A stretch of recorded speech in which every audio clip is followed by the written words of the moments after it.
Good morning. I am on my second job of the day. It is November 11th, 9:25, and I'm working on an old Peerless gas-fired boiler that pretty much is like obsolete, but it's never been cleaned. So I'm going to be cleaning this for the first time, I think, in its lifetime.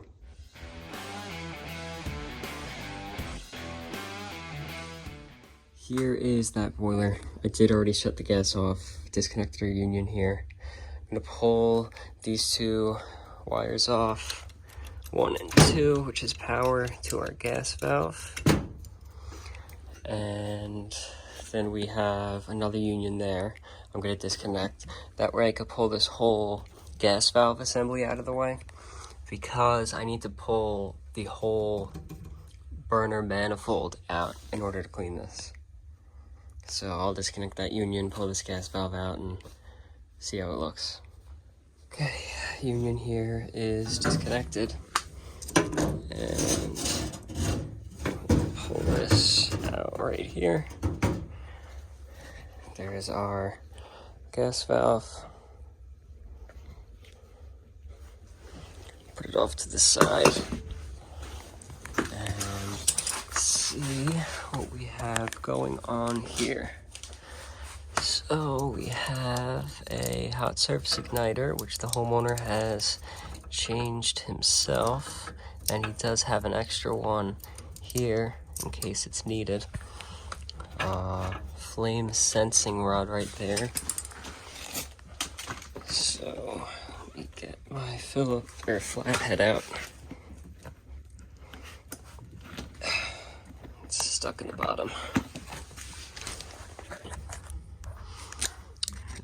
It doesn't look like I can really disconnect the wire from anything. It goes up and it disappears, so we'll just unscrew it here, hopefully. It's a little bit tight.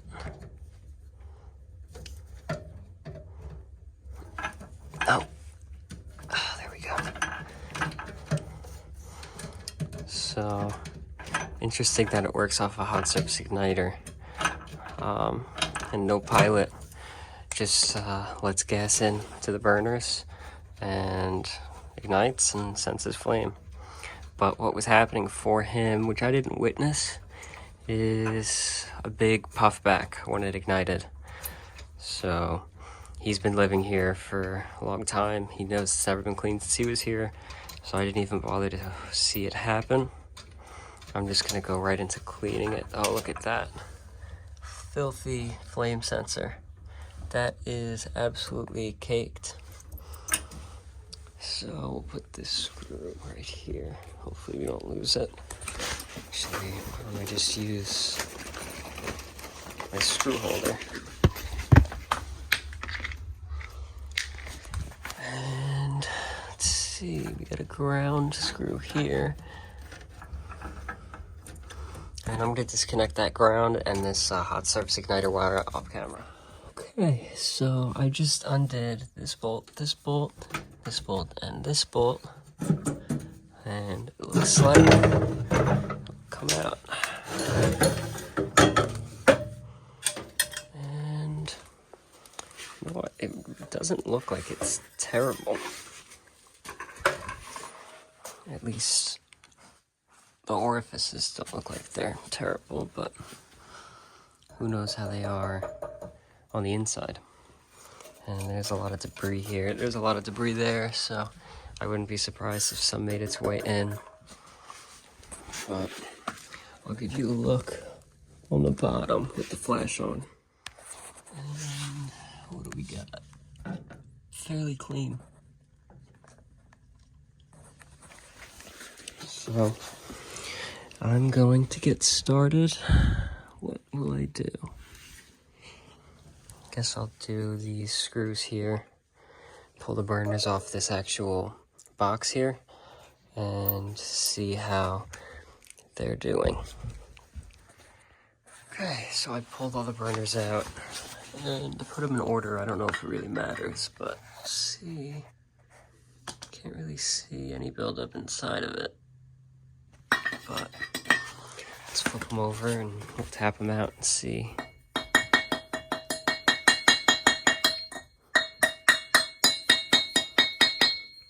Good amount, not too bad.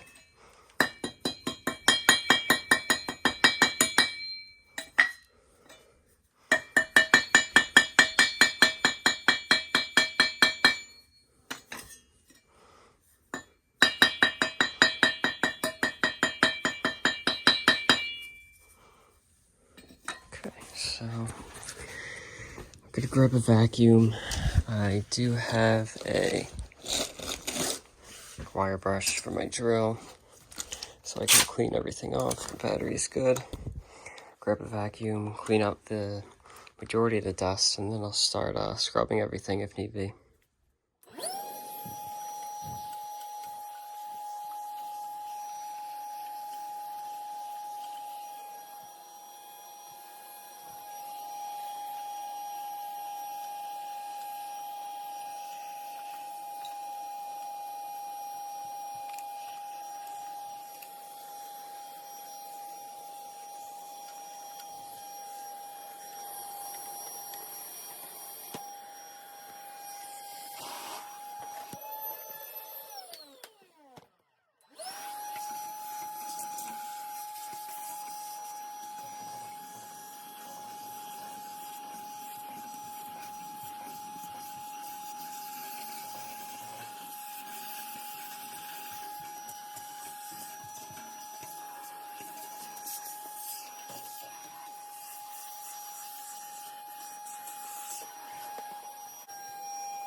Okay, so I use the drill brush to try to kind of scrape off as much rust as possible, but it's pretty pitted, so cleaned off the inside of the combustion chamber, that panel right there, and then the burners themselves, which I did get a lot more debris out when I flipped them over and tapped them out, rather than when I tapped them out from the inside. I guess there's like a tube within a tube, so I'm gonna start putting all this back together and get everything back in here. I'll clean around the boiler a little bit.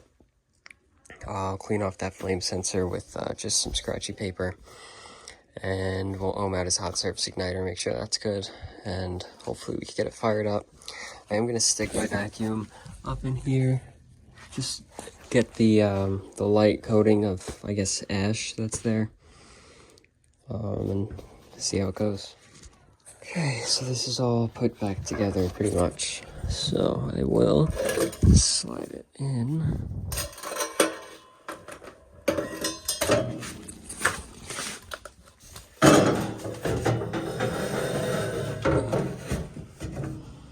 Get all these wires, everything out of the way here.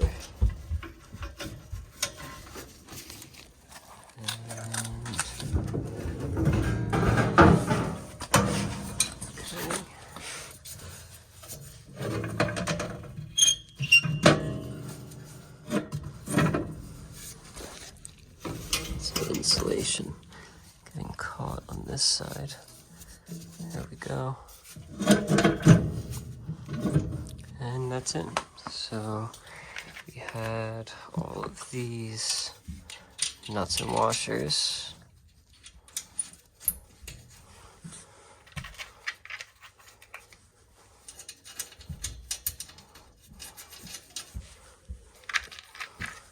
And then just gotta clean that flame sensor off and put that back in. Test igniter and put that back in. Hot surface igniter was okay. I cleaned off flame sensing rod. And now we're gonna get it all put back together. Okay, everything is now reassembled to plug back in. Let's turn power on. Guess there's no thermostats calling. Maybe there's another switch. Top of the stairs. Yeah. I mean, it's never been done before, so.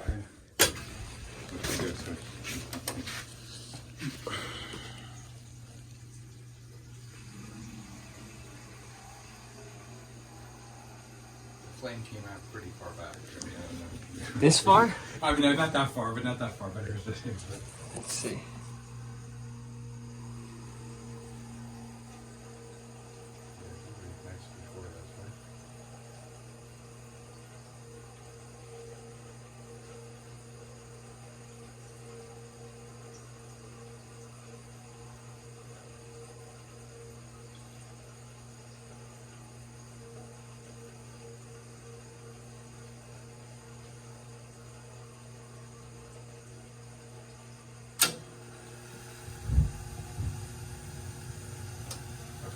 Yeah, so I guess we have a change from last time.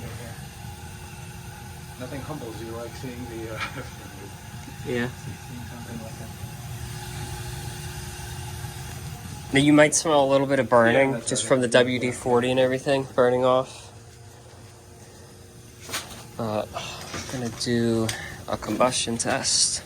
Make sure. Does this boiler have like one of those low water cutoffs, or is that only for steam, or is that? I mean, it should be there, but it does not look like you have one installed. Okay. Typically, on older boilers, they just don't install them. Water valve open, and I go away or close it. You should leave it open Yeah. because it's always maintaining pressure. You don't want to turn it off and then you lose pressure and then the system gets airbound.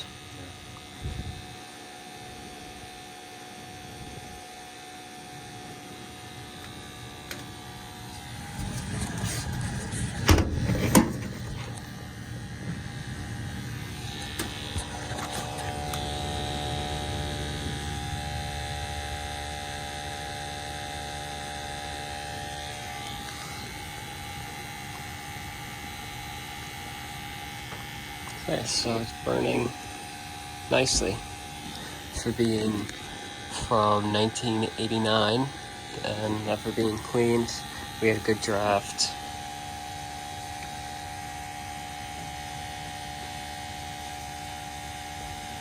See what our temperature is. So it's coming up. And our efficiency, it'll go down as it runs.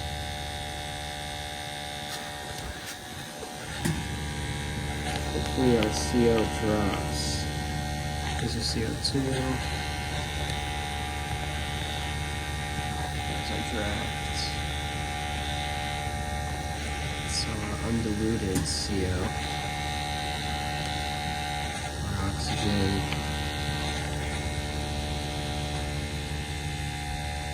Probably not gonna adjust it because of the age. Just don't want to ruin this gas valve, and it's burning safely. We like to keep it under 50.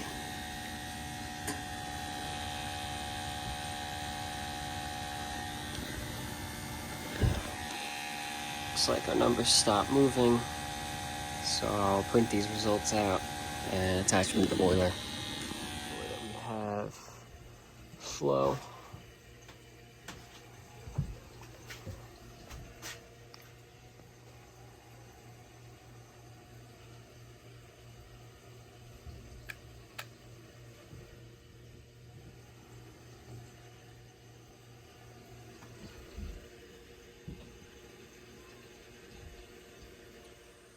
Okay, so we got our sticker on and made sure both zones are circulating. Our tag that says what we did, combustion analysis test, and then I filled out the invoice with a thorough write-up on everything that was checked and everything that was noticed. Our tridicator gauge does read the wrong pressure. The homeowner replaced expansion tank and boiler feed valve himself, and pressure relief valve was recently replaced. So everything else is working, burning safely, and we are good to go. Okay, so I finished up there, but this is a first for me. they made me bacon and homemade pancakes. It's pretty cool. So get to have breakfast on my way to my next call. But hopefully you enjoyed watching this video. It's been a while since I've made a video, but haven't done a maintenance on a boiler like that before, where I actually have to completely like tear it all apart. It was straightforward, simple. So like the video if you liked it, comment any advice or criticisms or feedback, and subscribe. Thanks for watching.